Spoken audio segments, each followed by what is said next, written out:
Olá, gente querida de Deus da Igreja Batista Edificar. Nós tivemos um probleminha aqui, primeira transmissão, sempre acontece um imprevisto aqui, acolá. Hoje é a nossa primeira ministração de uma série de 4 palestras que nós vamos estar ministrando aos irmãos aí da Igreja Batista Edificar. Para mim é um privilégio e o nome já é extremamente sugestivo, né? Eu me sinto extremamente edificado por estar ministrando aos irmãos, né? Eu tinha um seminário marcado com vocês e aí, por uma questão aí de vários contratempos, nós tivemos que cancelar uma fatalidade que aconteceu num grupo de amigos meus. Uma grande amiga minha partiu para o Senhor e ali a gente teve que viver esse luto com ela. Depois teve o problema do Covid, eu tive a minha casa, eu, minha esposa, e aquela data que nós tínhamos marcado para essa ministração online sobre a maturidade da igreja, nós tivemos que cancelar. E na verdade teve um outro cancelamento. Eu estaria com vocês aí na Igreja Batista Edificar nesse mês, poxa, é tanta data, e foi cancelado, também foi cancelado, nós tivemos que cancelar por conta da pandemia, mas agora nós estamos aqui, acredito que em 2021, se assim for da vontade do Senhor, nós já temos uma agenda já fechada com os irmãos aí para o ano que vem. Acredito que em janeiro ou fevereiro nós vamos estar. Os irmãos estão entrando aí, né? A Luciana, várias pessoas já entraram, a Maria, Enoque, pastora, não dá para ler aqui, estou sem, Glauberan, Gisele, várias pessoas já estão entrando. Nós já temos vários irmãos aí já online. Eu vou esperar com os irmãos, como nós tivemos aí esse tempinho de atraso aí, vários irmãos, vou esperar os irmãos entrarem aí. Enquanto isso, queridos, vai mandando um aviãozinho aí, convidando várias pessoas, tá bom? Você aí da Igreja Batista Edificar, vamos lá, vamos convidando vários irmãos, tá? Eu já estou mandando aqui, virtualmente aqui, Batista Edificar. Eu já estou mandando vários convites aqui aos irmãos. Nós já temos uma turma boa aí, olha só que bênção. Vários irmãos já mandaram aí, já estão online com a gente. Mas eu gostaria que você tivesse aí enviando seus convites aí. Vamos, todo mundo aí que já está online, por favor, faça um convite aí, liga mesmo para a pessoa, fala: olha, o pastor Eurípides, que está conosco esse ano, mas por conta da pandemia ele não pôde estar, ele está mandando, ele está online com a gente aí, tá bom? Amém? Bênção de Deus. Eu quero agradecer aí a Igreja Batista Edificar, o pastor Júlio, que nos deu aí o privilégio de poder estar com os irmãos. Eu só queria que, se você estivesse dando um joinha aí para me falar sobre a transmissão, se você está recebendo uma boa transmissão, tanto de vídeo quanto de áudio. Se você estiver recebendo uma boa transmissão, já me comunique aí, me dê um ok aí, que nós vamos começar a nossa ministração, né? São 11 horas e 16 minutos aqui, horário de Brasília. O pessoal já está confirmando que está ok aí. Bênção de Deus. Para quem não me conhece, meu nome é pastor Eurípides. Eu sou missionário da Jocum. Faço parte da equipe do pastor Marco de Souza Borges, o Cote.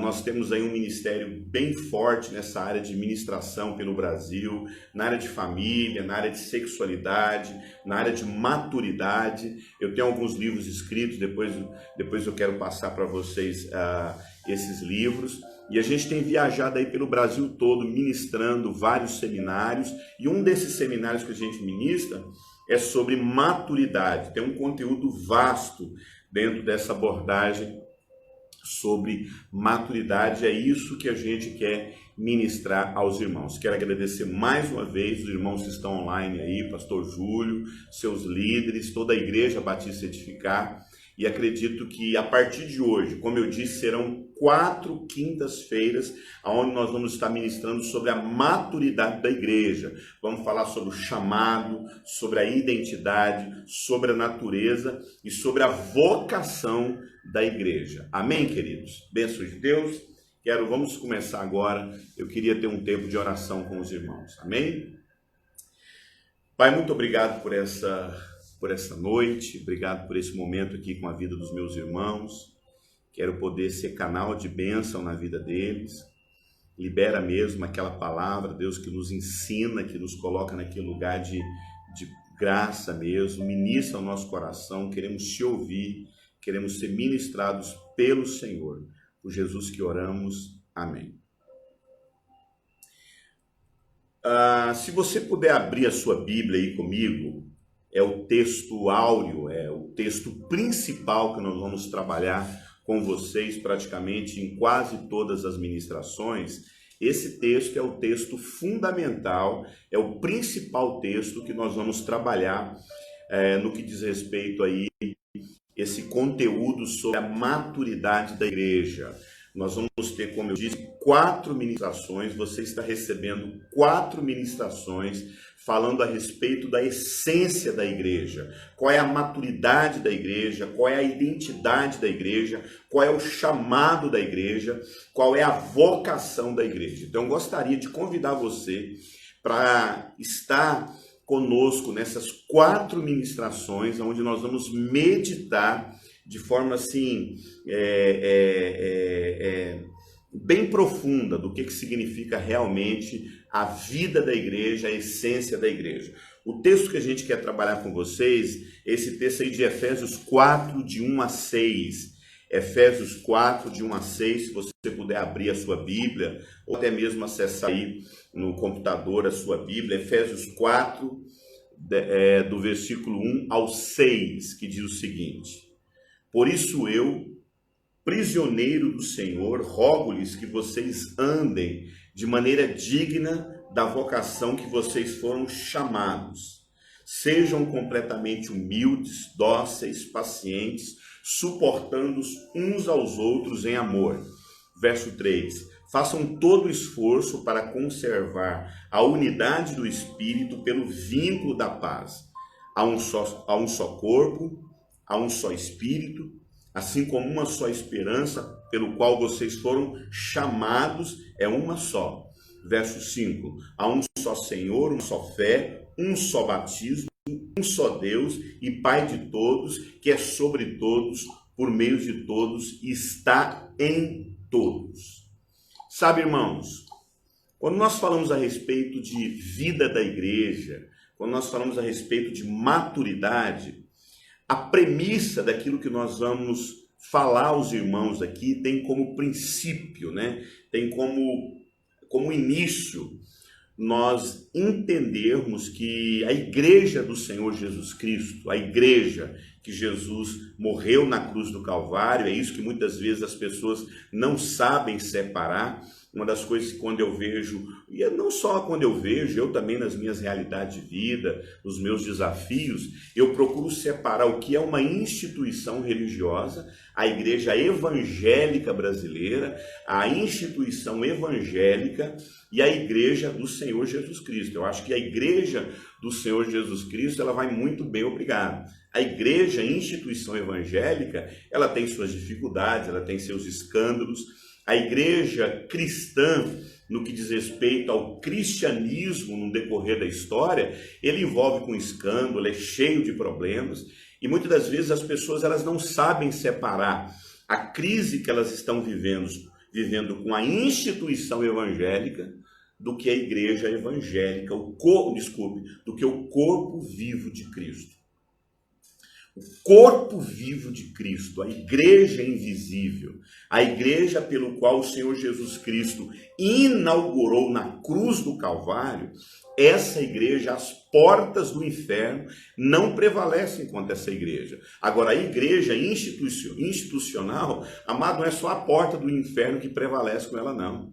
É qualquer problema na sociedade já abala essa igreja institucional. E é claro que a gente precisa nos organizar institucionalmente. Uma família, por mais que ela é fundamentada em cima dos seus valores, um lar é fundamentado em cima dos seus valores, um lar tem uma essência.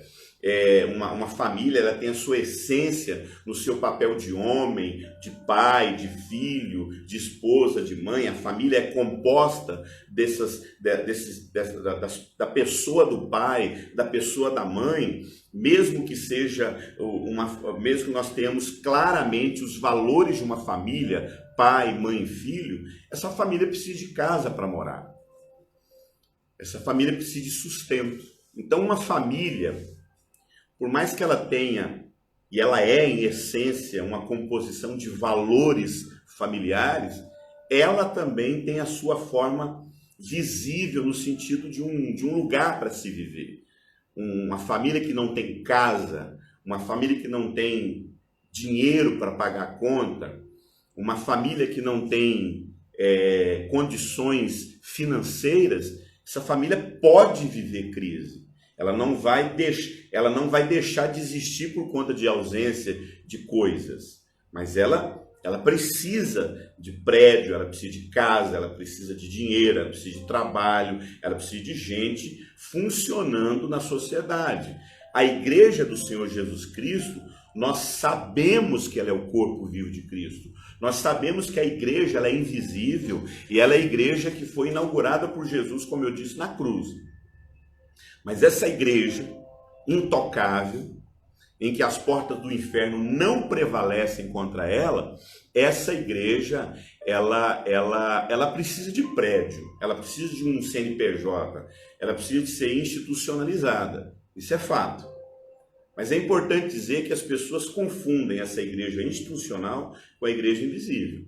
Então, por conta dos escândalos da igreja institucional, por conta dos problemas que acontecem na igreja institucional, a gente acaba abandonando a igreja invisível, que é o corpo de Cristo.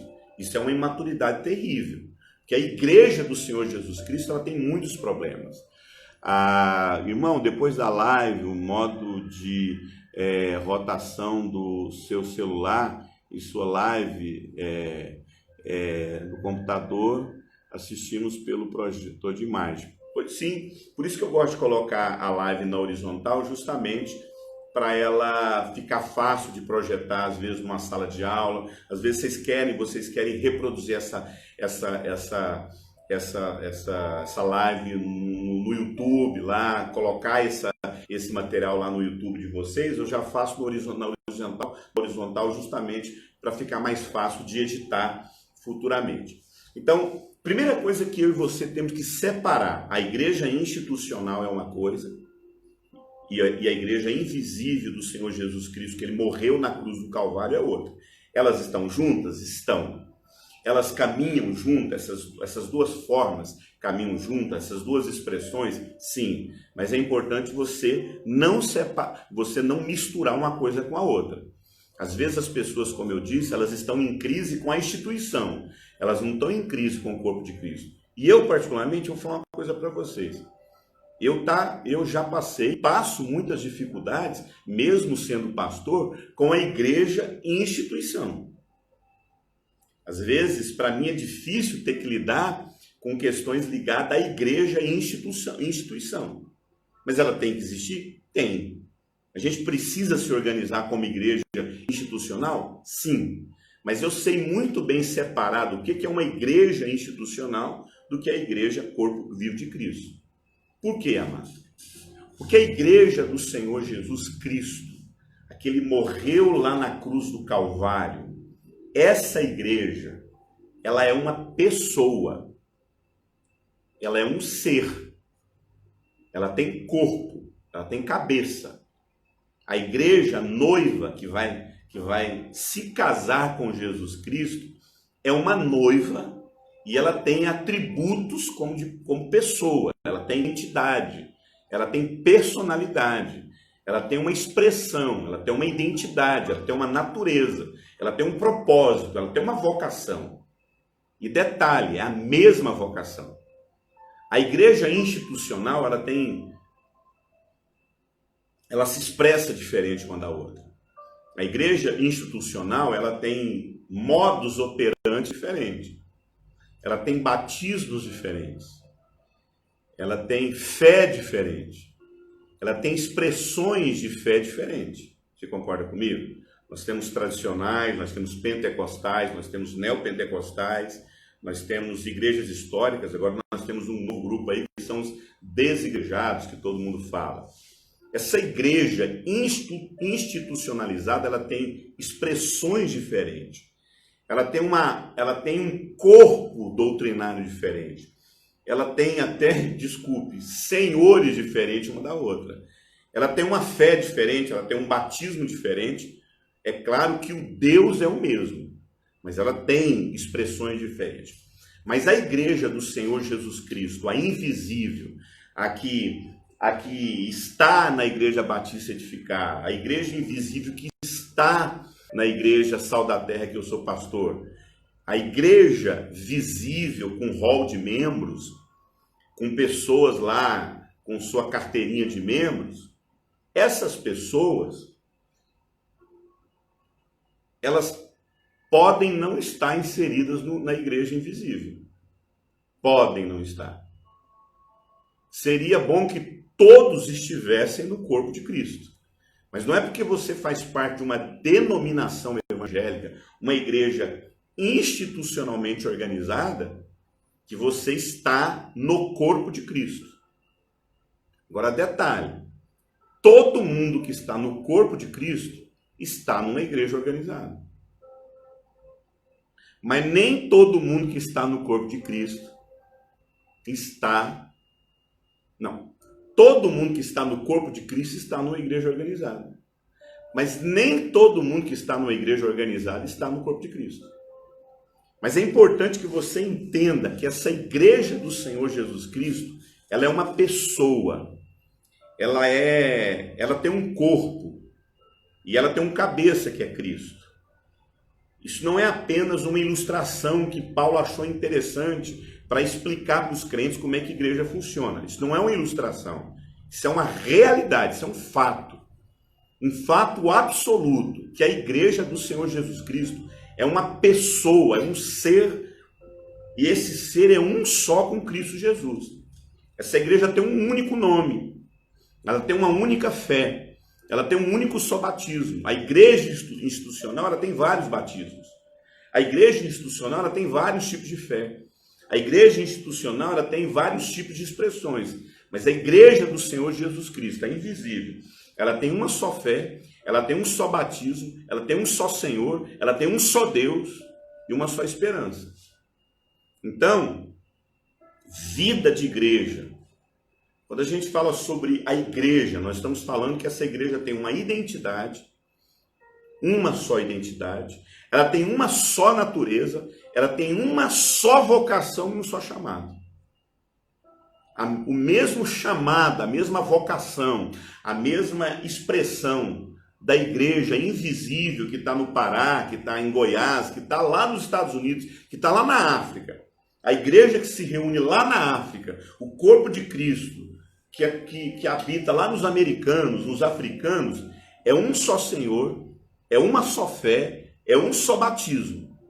Então, e às vezes as pessoas elas entram em crise porque ela vê muita expressão de fé, ela vê muito tipo de batismos, ela vê muito tipo de senhores, mas porque as pessoas não sabem separar a igreja do Senhor Jesus Cristo.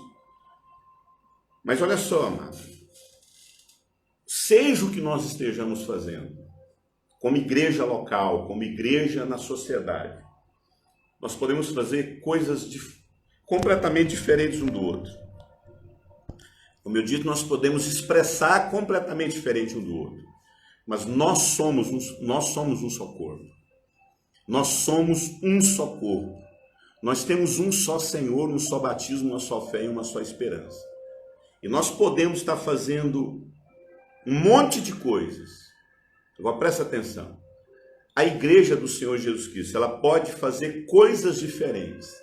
Ela pode expressar diferente, ela pode ter um modus operandi diferente, ela pode ser avivada, pentecostal, tradicional, sem, no entanto, não estar expressando um só corpo, uma só fé, uma só esperança, uma só vocação, um só chamado.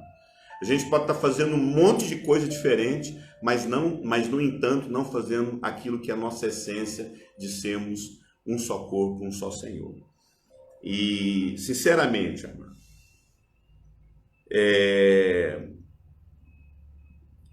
não há nenhum sentido na nossa vocação, nosso destino, no alvo que nós temos como igreja, no propósito que nós temos como igreja, sem nós termos uma consciência de quem realmente nós somos em Cristo Jesus. Sabermos a nossa origem. Então, quando a gente fala de resultados, nós temos que entender que por mais que essa igreja tenha resultados, esses resultados precisam ser fruto de uma mesma natureza, de uma mesma identidade, de uma mesma vocação. Se nós temos a mesma natureza, se nós temos consciência da mesma vocação, se nós temos consciência do mesmo chamado, se nós temos consciência da mesma identidade, a expressão que nós tivermos diferente, a maneira como nós lidamos com a sociedade de maneira diferente, se há uma mesma vocação, se há um mesmo destino, se há um mesmo alvo, amado, nós vamos cumprir na sociedade.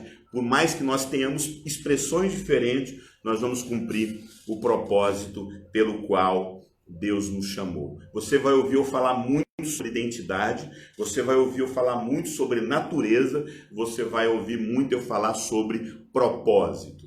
Então, quando a gente fala hoje sobre chamado, que é a primeira ministração que eu estou falando, não há possibilidade de nós entendermos a nossa natureza, a nossa identidade, a nossa vocação, se nós não entendermos que a igreja do Senhor Jesus Cristo, ela não é uma possibilidade.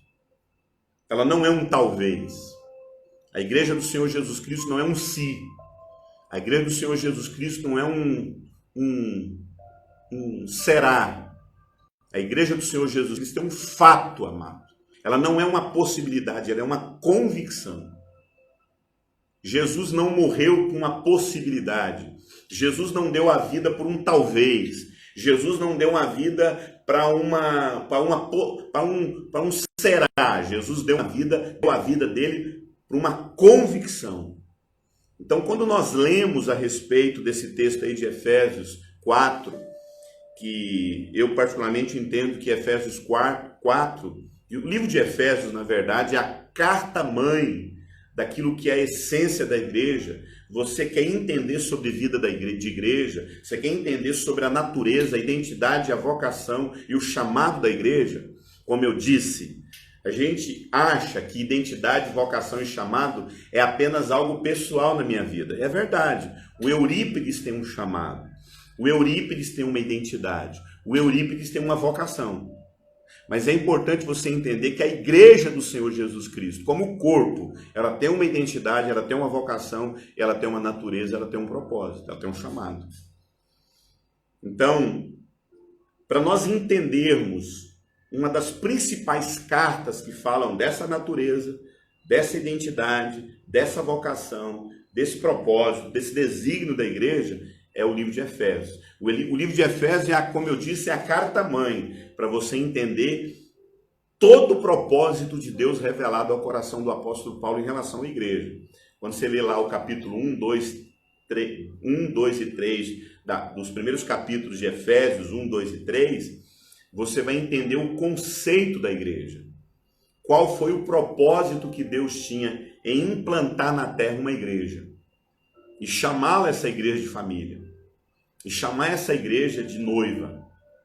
Todos os adjetivos de Deus neotestamentários em relação à igreja são adjetivos relacionais. Ela é um corpo, ela é uma noiva, ela é uma família. Claro que você vai encontrar lá a Bíblia falando que a igreja também é um edifício vivo. E o edifício é para que as pessoas habitem também. Você vai falar que você vai ver Paulo chamar a gente de casa espiritual, é onde nós fazemos morada. Então todos os elementos, todos os adjetivos, melhor dizendo, a respeito da igreja, são adjetivos relacionais. Significa que não há possibilidade de nós conhecermos o que seja a igreja, se essa igreja não for relacional. Nós vamos falar sobre isso também. Mas você lê ali o capítulo 1, 2 e 3, você vai entender o conceito da igreja. Mas quando você lê o capítulo 4, quando você chega ali no capítulo 4 do livro de Efésios, você vai entender agora o aspecto prático da igreja. 1, 2 e 3 são aspectos filosóficos, conceituais dos valores da igreja. Mas quando você chega ali no capítulo 4 do livro de Efésios, você vai entender a prática da essência da igreja. Como é que uma igreja funciona? Então, primeira pergunta que nós temos que fazer: o que significa ser uma igreja? O que significa realmente vida de igreja? Qual foi a intenção de Deus? Por que Deus não morreu logo pela humanidade, já salvou todo mundo e bora para o céu? Porque essa trabalheira toda de evangelizar o mundo, de expressar que nós somos sal e luz, para que isso? Porque qual era a intenção de Deus em criar uma igreja? Qual foi o propósito de Deus em estabelecer uma igreja aqui na terra antes do seu retorno à sua segunda vinda? Então a gente quer procurar refletir, meditar, compreender com os irmãos a respeito desse tema sobre a maturidade da igreja. E eu queria retomar esse texto aí que nós lemos de Efésios 4, a partir do verso 1, e eu queria falar principalmente aí nesse capítulo 4, essas primeiras frases aí, que é o pontapé inicial para a gente começar a entender essa essência do que seja vida de igreja. Paulo começa: como prisioneiro do Senhor, eu rogo-lhes, eu clamo, eu oro, eu peço a Deus. Então, não tem como nós entendermos sobre vida ministerial, chamado, se nós não partirmos de uma consciência cativa ao nosso Senhor Jesus Cristo. Paulo fala: é como prisioneiro que eu estou falando à igreja. Prisioneiro no sentido, eu sou escravo do Senhor. Eu não tenho escolha. Amado, um prisioneiro não tem escolha. Você acha que um prisioneiro decide o que ele vai fazer no dia? Quem ele vai visitar? Que hora que ele vai dormir? O que ele vai fazer durante o mês dele? Não. Em condições normais, um prisioneiro não tem escolha. Então, quando se fala sobre chamado de vida de igreja, eu não estou falando de igreja apenas institucional, onde você frequenta. Não, estou falando de vida de igreja. Você pastor, você obreiro, você vocacionado, você que é chamado ao ministério. Não há possibilidade de nós exercermos vida ministerial, vida de igreja, se nós não entendermos que nós não temos escolhas. Nós somos prisioneiros de uma consciência que Deus nos vocacionou, nos chamou a um fato, a uma realidade que é servir a humanidade. Deus poderia converter a gente e a levar para o céu. Jesus poderia, sim, morrer na cruz, ressuscitar e já de uma vez assim levar todo mundo para a eternidade. Não, ele quer estabelecer a igreja. Ele quer manifestar a sua vontade através de uma expressão viva de um corpo dele aqui na terra. Então ele fala: você só vai conseguir entender vida de igreja, vida ministerial, se você entender que essa postura é uma postura de prisioneiro. Uma consciência cativa a Cristo. E ele diz: eu rogo-lhes. É um clamor da alma de Paulo. Essa palavra rogar significa exortar. Deixa eu falar uma coisa para você. Quando se trata de maturidade de igreja, Essa palavra rógulis, no original, é uma exortação, amado. Não é apenas um convite, é uma exortação. Nós somos exortados, amados. Nós temos uma consciência transformada pelo Evangelho de Cristo. Quando você lê um pouco atrás, principalmente ali no verso 18 do capítulo 1 de Efésios, Paulo usa quase a mesma expressão. Ele diz, oro a Deus. Paulo falando, essa palavra aqui é rogo-lhes de novo. Eu exorto vocês. Oro a Deus para que Ele ilumine os olhos do coração de vocês. Olhos do coração. Os nossos afetos precisam ser transformados pela consciência do que realmente seja essa maturidade. Eu oro a Deus para que ilumine os olhos do coração de vocês, para que vocês conheçam qual é a esperança da vocação de vocês e qual é a riqueza da glória da herança dos santos. Amado, como igreja, nós temos que conhecer a nossa vocação. Ele fala, eu oro para que o Pai, para que Deus ilumine o coração de vocês e vocês conheçam a esperança da vocação de vocês. Nós temos que conhecer a nossa vocação. Amados, nós somos uma geração de crente, onde a maioria esmagadora dos crentes nascem de novo, se convertem na igreja, passam até pelo novo nascimento, sem nunca entenderem o propósito e a vocação de Deus para a vida delas. Nós temos uma vocação.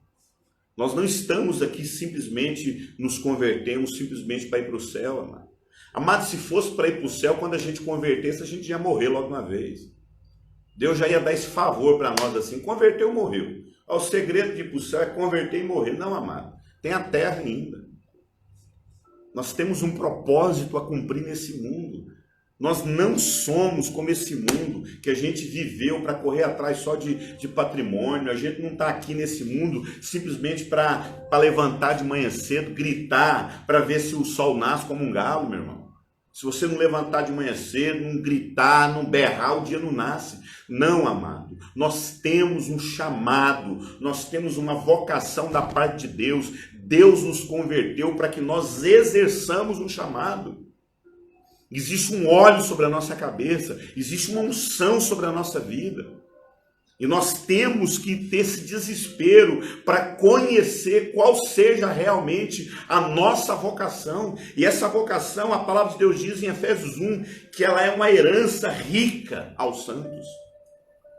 Quando a gente volta lá, aí eu queria, mais uma vez, eu fiz você ir para Efésios 1:18, mas eu gostaria que você voltasse para Efésios 4:1, esse primeiro bloco de texto que diz, por isso, como prisioneiro do Senhor.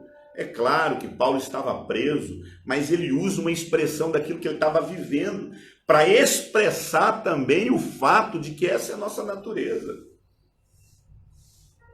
Amado, vou falar uma coisa para você.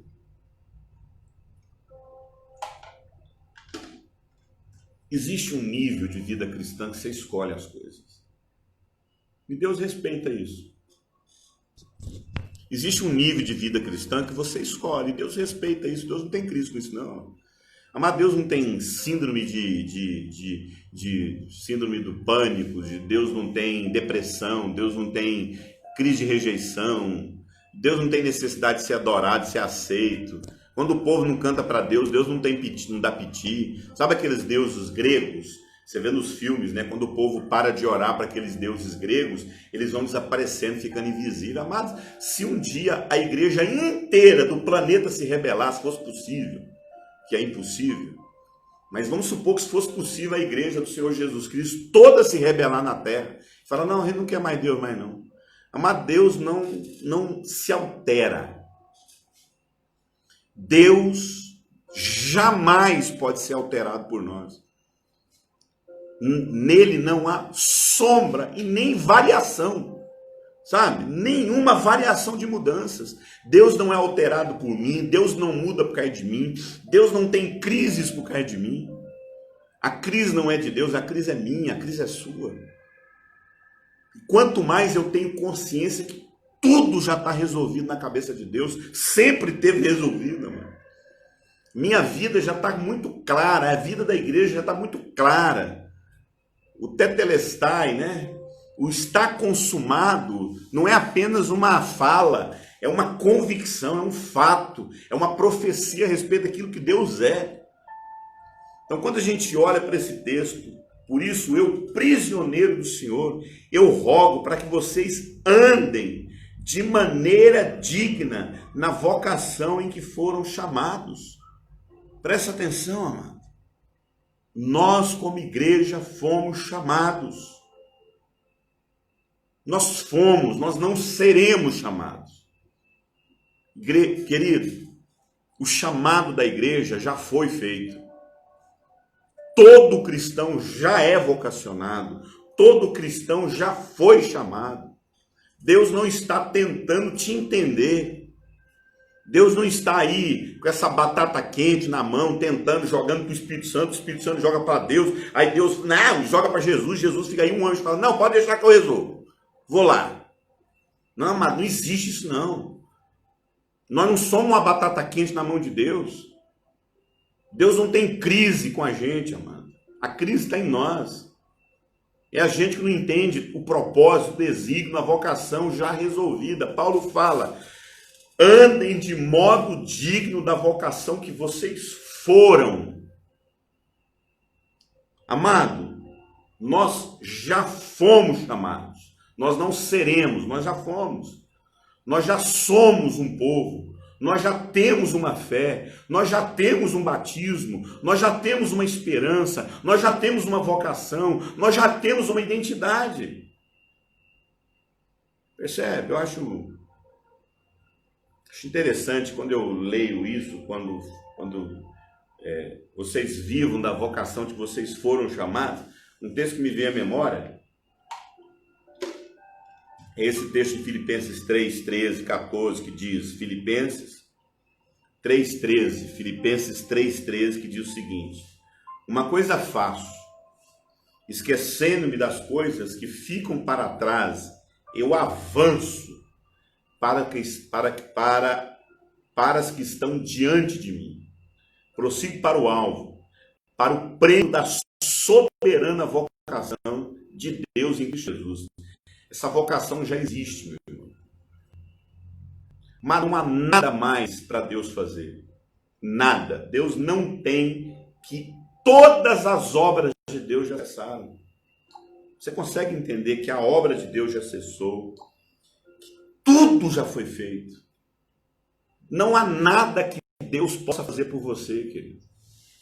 Toda a proposta de Deus, toda a vida de Deus, tudo que Deus tem já é. Já é. Não é um sim, um si, é um fato. Então Paulo fala o seguinte, olha, uma coisa eu faço, eu esqueço de coisas que eu vivi e eu avanço para aquilo que está diante. Deixa eu falar uma coisa, não é adiante, não é adiante. O que é adiante? Adiante, a palavra adiante significa um lugar à frente, uma possibilidade à frente. Adiante, não, Paulo não fala que ele avança para aquilo que está adiante. Paulo fala, eu avanço para aquilo que está diante de mim, está aqui. É um fato. Eu já vejo quem eu sou, eu já sei a minha natureza, eu já sei quem eu sou como igreja, nós já sabemos quem somos como igreja, amado. Amado, nós não teríamos que ficar inventando nada. A gente teria que só mergulhar naquilo que Deus tem para a nossa vida e isso estaria claro diante de nós. É um fato diante de você, não é adiante, não é a possibilidade, não é algo que você vai alcançar, é algo que você já foi alcançado por Cristo Jesus. Rogo-vos, prisioneiro do Senhor, que vocês vivam. Nós lemos a expressão para que vocês andem. Tem uma outra tradução que traduz que vocês vivam de maneira digna, mano. De maneira digna. Vivam de maneira digna. Vou falar uma coisa para você, amado. Todo cristão foi chamado a viver uma vida de coerência. Uma vida compatível com aquilo que você crê. Uma vida compatível com aquilo que Deus diz quem você é. E esse, infelizmente, amado, esse é o nosso maior problema como igreja. Nós não temos consciência daquilo que Deus já viabilizou em Cristo Jesus para nós como igreja. E nós somos chamados a viver essa vida digna. O que é a vida digna? É uma vida coerente. É uma vida, amado, que diz realmente que você experimentou essa nova vida em Cristo Jesus. Isso significa que nós não gastamos, amado, esforços em ver possibilidade, em ver coisas que talvez possam dar certo. Deixa eu falar uma coisa para você. Nós temos que parar com essa mania que nós temos como crente, de ficarmos avaliando se a nossa vida está... Deixa eu formular essa frase melhor. Nós gastamos muito mais esforços para ver se as coisas estão funcionando ou dando certo, do que perguntar para Deus se nós estamos de acordo com o propósito que Ele designou para nós como povo de Deus, como igreja. Então, o nosso balizamento, muitas vezes, como igreja, é olhando se está tudo dando certo. Então, se está dando certo, isso aqui está funcionando, isso aqui está dando resultado, então o segredo é o resultado, o segredo é para ver se está dando certo. Então, se estiver dando certo, Deus aprovou. Amado, vou falar uma coisa para você, as coisas darem certo não é sinônimo de aprovação de Deus.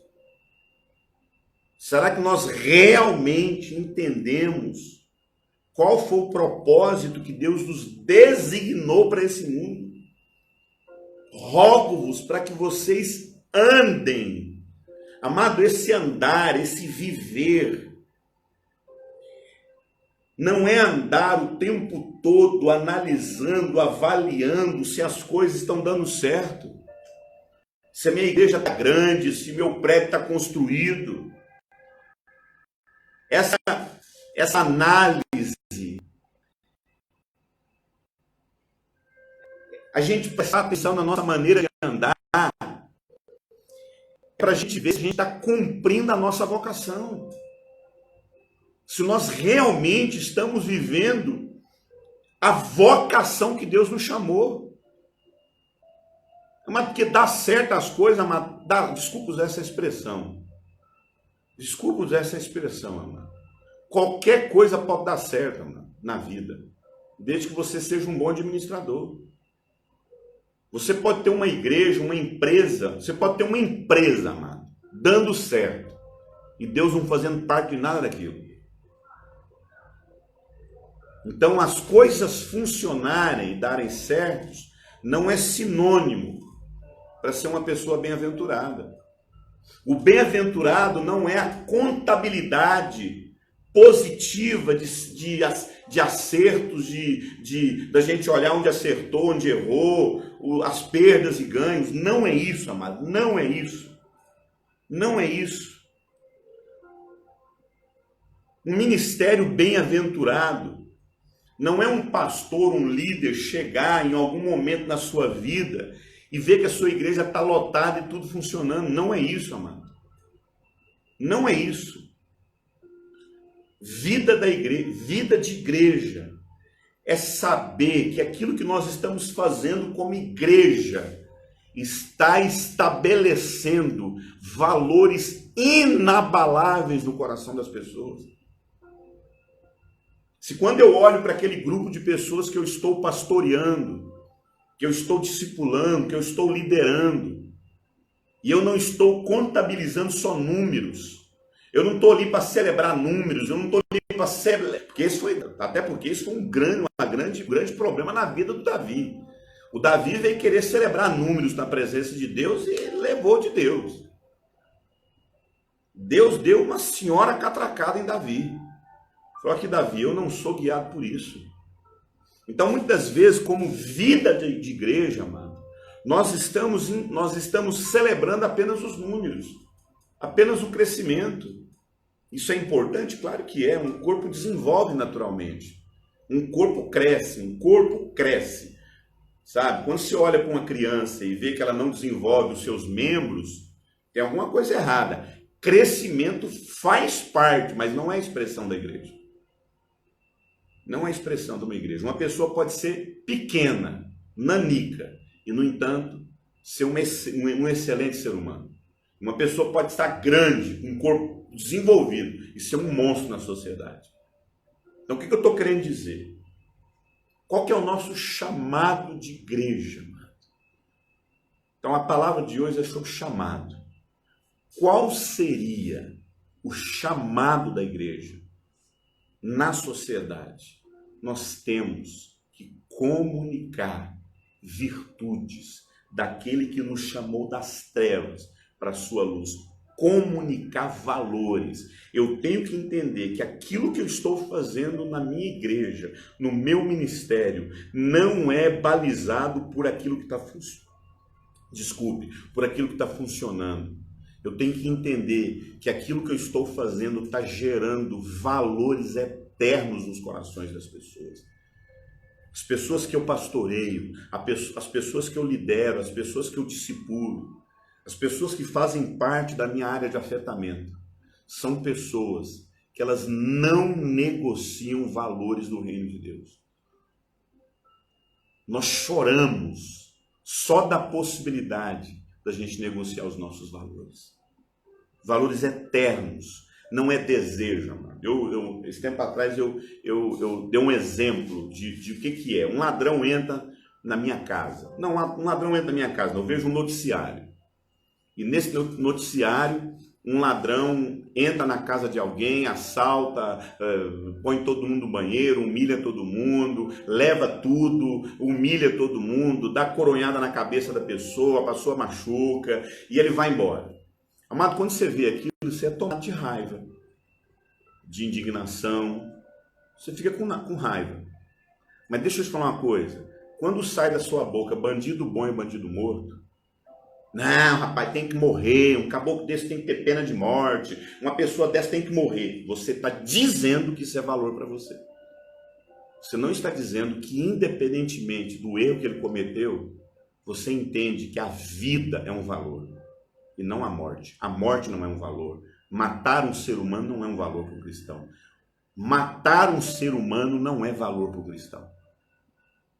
O cristão fica em crise, porque ele olha para ele e vê o sentimento dele de raiva pelo ladrão, mas ele é constrangido pelo Espírito Santo a falar: misericórdia, Deus. Tem misericórdia da vida desse ladrão, tem misericórdia da vida, alcança a vida dessa pessoa, transforma a vida dessa pessoa. Amado, cristão fica em crise por sentir raiva no coração. Cristão não fica em crise porque não tem pena de morte. Eu vejo hoje um monte de cristão ter crise porque não tem pena de morte, amado. O que aconteceu com os nossos valores? Será que a gente está gerando valores eternos do reino de Deus no coração das nossas ovelhas, dos nossos membros? Amado, tudo que nós fazemos nos nossos cultos, tudo que nós fazemos nas nossas pregações, eu tenho mais 10 minutos, né? Tudo que nós fazemos nas nossas programações, nos nossos cultos, nos nossos seminários, nos nossos encontros, deve ter como objetivo gerar valores eternos na vida das pessoas. As moças precisam olhar para elas mesmas, ter como valor ser uma mulher de um homem só, casar uma única vez. Os homens têm esse mesmo coração de pureza. Nós somos escravos, nós temos raiva no coração, nós temos tristeza, nós temos amargura, mas nós não somos escravos de sentimentos de raiva, amargura, nós somos escravos dos valores do reino de Deus. Isso pode durar apenas uma noite, mas pela manhã os valores do reino de Deus são gritantes dentro de mim. Gerar valores é tudo que nós fazemos. Amado, se a única coisa que nós estamos ensinando para as pessoas é prestar culto, presta atenção que eu vou tocar num assunto muito melindroso, né? Muito sério, muito delicado, correndo o risco até de ser mal interpretado, não ter nem a segunda live. Eu sou pastor de igreja, eu acho que eu vou em culto de igreja até mais do que muita gente. Enquanto gente vai no culto só do domingo, eu vou no culto da sexta, eu vou no culto da quarta, eu vou no culto da sexta, eu vou no culto do sábado e domingo. Eu vou em 4 cultos por dia, por semana. às vezes até mais. O problema, quando eu falo que nós temos que gerar valores, o nosso chamado é gerar princípios, valores do reino de Deus no coração das pessoas, nós temos que entender, amado, que infelizmente a única coisa que a maioria esmagadora dos crentes sabe fazer é gerar em toda a membresia da igreja apenas culto, música, culto e música. Nos dias de hoje, a única coisa que os crentes sabem fazer é culto e cantar música. Mais nada. Eles vão para o culto, eles vão para o culto, eles vão para o culto, eles vão para o culto, que é culto, só sabe fazer culto. E amado, vou falar uma coisa para você. Não existe um único lugar no planeta Terra. Se você for na África, for numa tribo africana mais isolada do mundo, você vai ver culto naquele lugar. Você vai ver um culto, você vai ver oferendas, você vai ver música, você vai ver tambor, você vai ver cordas, você vai ver um monte de coisa. Então, prestar culto é a coisa mais fácil de se ensinar no mundo. Basta você ter um Deus, basta você ter um texto, uma regra de fé, um ritual e oferenda. Todo mundo faz isso.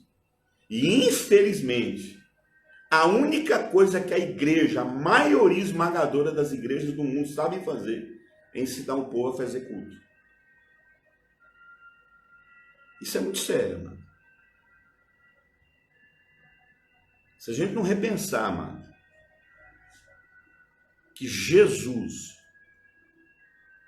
nos 33 anos de vida que ele passou na terra, ele não organizou um único culto. Você já parou para pensar nisso? Em Jesus, amado, ele não se viria para ser evangélico, não, irmão. Vou falar uma coisa para você. Jesus, amado, vou falar uma coisa para você. Ele não se viria para ser evangélico, não, porque ele não vai culto, hein? Ele não inventou culto, ele não alugou um salão, sabe? Ele não comprou uns instrumentos, uma bateria, um teclado. Ele não mandou fazer um culto.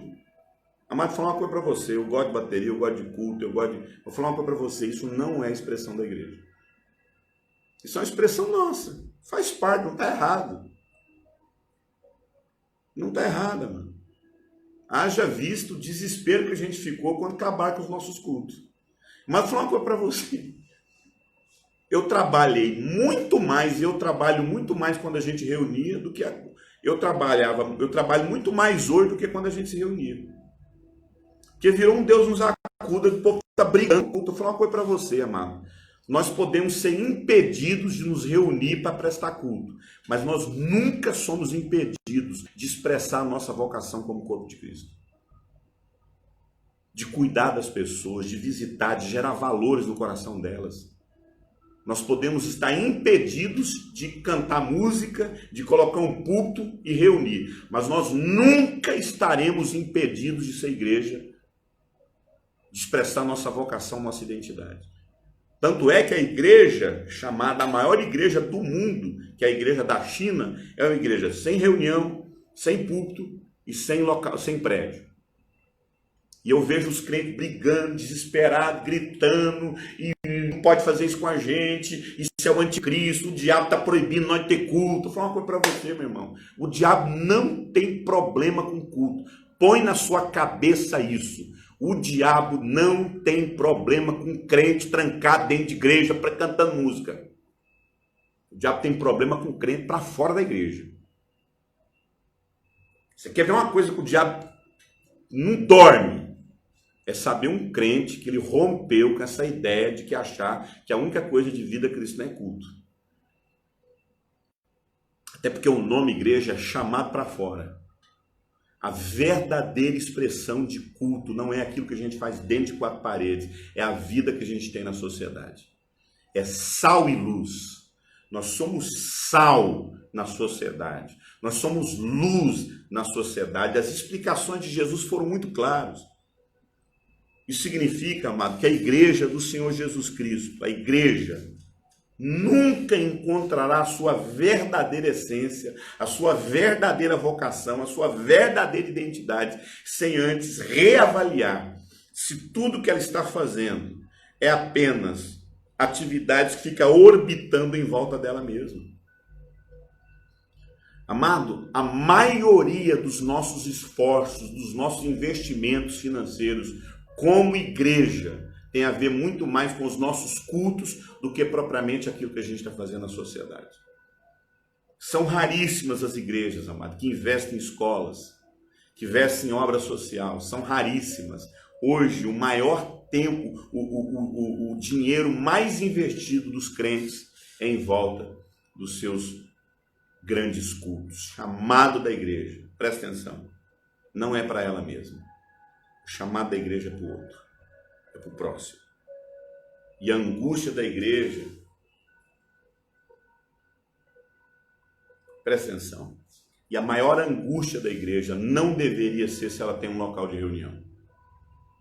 A maior angústia da igreja deveria ser se ela está influenciando as pessoas em volta dela. Amado, esse é o pontapé inicial da nossa reflexão. Esse é o pontapé. Uma igreja que entende que a vocação dela é o outro, não ela mesma. O chamado da igreja é o outro, não ela mesma. O meu chamado como igreja é o outro e não ela mesma. Eu queria agradecer por esse tempo, eu sei que passa muito rápido, muito rápido. E eu queria que você chamasse outras pessoas para a próxima quinta-feira, onde nós vamos falar sobre a identidade da igreja. Qual é a identidade da igreja? O chamado da igreja não é ela mesma, é o outro. O chamado da igreja não é o culto dela, mas o quanto ela serve à comunidade. O chamado da igreja não é para organizar apenas culto, é gerar valores na vida das pessoas. Quinta-feira que vem, nós estaremos às 8 horas. Agora já está tudo organizado. Nós vamos estar às 8 horas falando sobre a identidade da igreja. Amém? Você que tem alguma dúvida, deixa lá a sua pergunta lá no particular aí, eu esqueci o nome, né? Esqueci o nome. Mas entre em contato com o pastor Júlio. Fala, pastor Júlio, manda essa pergunta para o pastor Eurípides. Se você quiser mandar uma pergunta para mim no meu WhatsApp, 62988... desculpe, eu mudei o meu número. Eu vou passar o meu novo número para o pastor Júlio e aí você faz a sua pergunta. Amém? Espero que você tenha sido edificado, espero que tenha sido bênção na sua vida. Quinta-feira que vem, às 8 horas, nós estamos juntos mais uma vez. Pai, muito obrigado por esse momento. Obrigado pela tua palavra que é rica. Eu sei que é pouco tempo, mas nós somos muito gratos pelo pouco que o Senhor ensinou para as nossas vidas. Assista essa live de novo. Baixe ela aí, tem forma de baixar essa live. Baixe ela, vai ficar gravada no canal da igreja e mande para outras pessoas. Converse entre vocês aquilo que a gente falou. Eu espero que você tenha sido edificado. Deus abençoe, a graça e a paz. Até quinta-feira que vem, pastor Eurípides. Deus abençoe. Vai ficar gravado, tá? Pode meditar. Paz.